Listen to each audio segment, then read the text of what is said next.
दोस्तों नमस्कार, मैं हूं अफरोज मासूम और आप देख रहे हैं सच्ची बात मीडिया। इस वक्त मैं हूं जोकीहाट विधानसभा के एपीएचसी मैना और एपीएचसी मैना में और एपीएचसी मैना की ये स्थिति है कि आप देख सकते हैं कि यहाँ पे मरीज के जगह पे बकरी है, यहाँ पे झाड़ियाँ जो है छत की तरफ जा रही है, यहाँ पे ये स्थिति है और पूरी तरह से जो एक बनी बनाई बिल्डिंग है, एक ढांचा है, वो सिर्फ और सिर्फ एक ढांचा खड़ा है, लेकिन इसके अंदर ना डॉक्टर है, ना कोई स्वास्थ्य सुविधा की व्यवस्था है और ना ही कोई नर्सेज हैं और सिर्फ 2 एएनएम के भरोसे ये अस्पताल चल रहा है।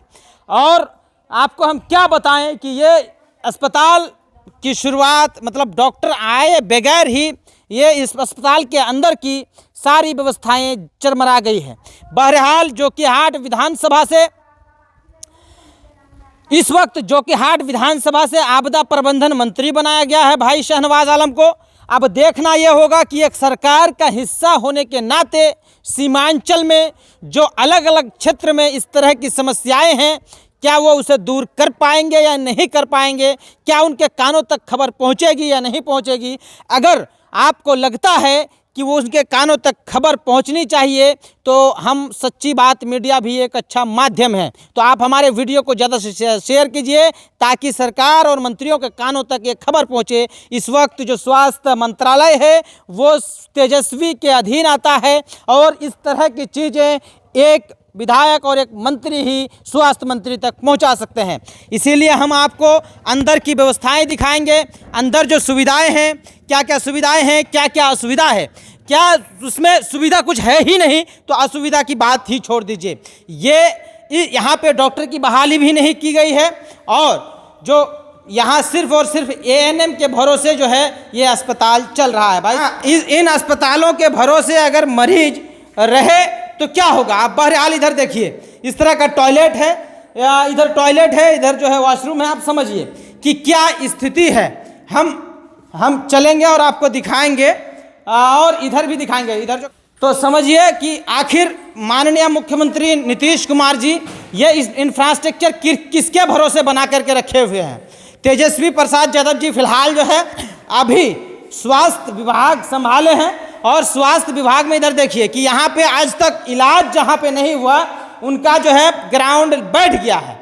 मतलब आज यहाँ पे एक भी मरीज का इलाज नहीं हुआ, वहाँ पे ग्राउंड बैठ चुका है। यहाँ पे आप समझिए कि ये एक इंफ्रास्ट्रक्चर, एक मकान तो बना दिया गया, एक ढांचा तो तैयार कर दिया गया, लेकिन इस ढांचा का कितना इस्तेमाल हो पाता है। इतने बड़े अस्पताल में सिर्फ आप खड़ा होकर के अपना नाप सकते हैं कि आप कितना वजन के हैं। मतलब सिर्फ यही काम रह गया है अब अस्पताल का। और स्वास्थ्य विभाग के नाम पे हर पंचायत में एक एक अस्पताल का जो है निर्माण कर दिया गया, लेकिन उसके अंदर जो व्यवस्थाएं होनी चाहिए वो बिल्कुल भी नहीं है। लेकिन उसके अंदर जो डॉक्टर की बहाली होनी चाहिए वो नहीं है, नर्सेस की जो बहाली होनी चाहिए वो नहीं है, मतलब कुछ भी नहीं है। सिर्फ एक ढांचा तैयार है और वही ढांचा की स्थिति हम आपको दिखा रहे हैं। अगर आपको लगता है कि इसी तरह की खबरें आप तक पहुंचाते रहें, इसी तरह की चीज़ें आप तक हम पहुंचाते रहें, तो आप हमारे फेसबुक पेज को फॉलो कर दीजिए और हमारे यूट्यूब चैनल को सब्सक्राइब कीजिए। इस वक्त हमारे साथ यहाँ पे कुछ नर्सेज हैं, हम उनसे बात करते हैं और जानते हैं कि आखिर इस तरह की जर्जर स्थिति क्यों है, क्या आखिर इस तरह के हालात क्यों, क्या यहाँ पे डॉक्टर की बहाली हुई। डॉक्टर तो अभी नहीं आए हैं। आते हैं, पोस्टेड हैं यहाँ पे। यहाँ सुचारू रूप से चल ही नहीं रहा है। यहाँ तो 8 बार सुचारू रूप से चले या ना चले या नहीं आ रहे हैं डॉक्टर साहब। अलाउट हैं जिला के तरफ से डॉक्टर? हम ही लोगों को ड्यूटी दिया गया। नहीं, डॉक्टर अलाउट हैं जिला के तरफ से? मोहम्मद हयात को था एक नहीं है, एक मतलब वीकली किसी एक दिन 2 दिन एक डॉक्टर का अलाउ था, लेकिन नहीं आ रहे हैं अभी। मतलब उसका है ऑफिशियली अब भी है? हाँ, एक डॉक्टर के हैं। क्या नाम है उस डॉक्टर का? नाम हमको नहीं पता है। तो आपके यहाँ डॉक्टर आते हैं तो आप यहाँ डॉक्टर अभी नहीं किए जो नाम जानेंगे हम। अच्छा, कभी नहीं आए। मतलब सप्ताह में एक दिन जो है अलॉट किया गया है कि एक दिन जाइए वहाँ पे मरीजों की समस्या आप देखिए, लेकिन वे भी यहाँ नहीं आते हैं। हुआ है यहाँ पे डॉक्टर की बहाली हुई, चाहे सप्ताह में 1 दिन हो या महीने में 1 दिन हो, हुई है? नहीं। हाँ? नहीं। सरकार की तरफ से ऐसा कोई व्यवस्था नहीं है, डिस्ट्रिक्ट की तरफ से? नहीं। हाँ? नहीं। ये एकदम कंफर्म बोल रहे हैं ना? जी, वो तो confirm पता तो हम कर ही लेंगे। यहाँ डॉक्टर की बहाली नहीं है, जबकि मेरा अरे ड्यूटी तो लगा होगा ना जी, कि सप्ताह में या 3 दिन 2 दिन? मार्च में यहाँ हुआ है, इसलिए हम नहीं बता सकते हैं आपको कि यहाँ डॉक्टर है या नहीं है। हमसे पहले जो सिस्टर है और एक स्टाफ है वो बता सकते हैं आपको कि डॉक्टर है या नहीं है। आप इसकी एक अस्पताल जो है सिर्फ और सिर्फ एएनएम के भरोसे चल रहा है और सिर्फ खानापूर्ति के नाम पे 2-4 तरह की दवाइयाँ हैं। मतलब आपको कुछ भी बीमारी हो, आपको 2-4 तरह की दवाई आपको यहाँ पे मिल जाएगी। मतलब लोग आएंगे और ये दवाइयाँ लेके चले जाएंगे। लेकिन क्या हकीकत है कि सिर्फ ये एक अस्पताल है जहाँ पे ये ऐसी स्थिति है? ऐसा नहीं है। लगभग पूरे बिहार में अस्पतालों की यही स्थिति है।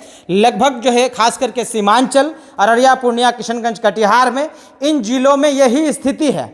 मतलब साफ है कि यहाँ पे ध्यान नहीं दिया गया है, यहाँ के पब्लिक भी जागरूक नहीं है और यहाँ फिलहाल जो है अब इसी जो कि 8 विधानसभा से आपदा प्रबंधन मंत्री बने हैं भाई शहनवाज साहब। अब देखना होगा कि किस तरह की व्यवस्थाएं, जो भी चाहे अलग अलग विभाग की ही क्यों ना हो, लेकिन इन व्यवस्थाओं को क्या वे सुधार कर पाते हैं, क्योंकि सरकार का एक हिस्सा है तो जाहिर सी बात है कि अपने क्षेत्र के लिए कुछ करेंगे।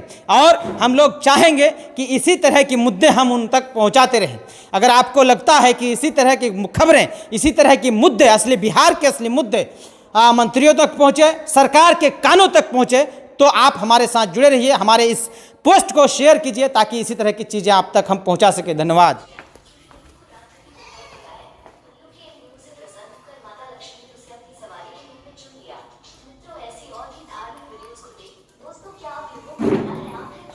शिव शंकर जी ने अपने गले में नाग को धारण किया है।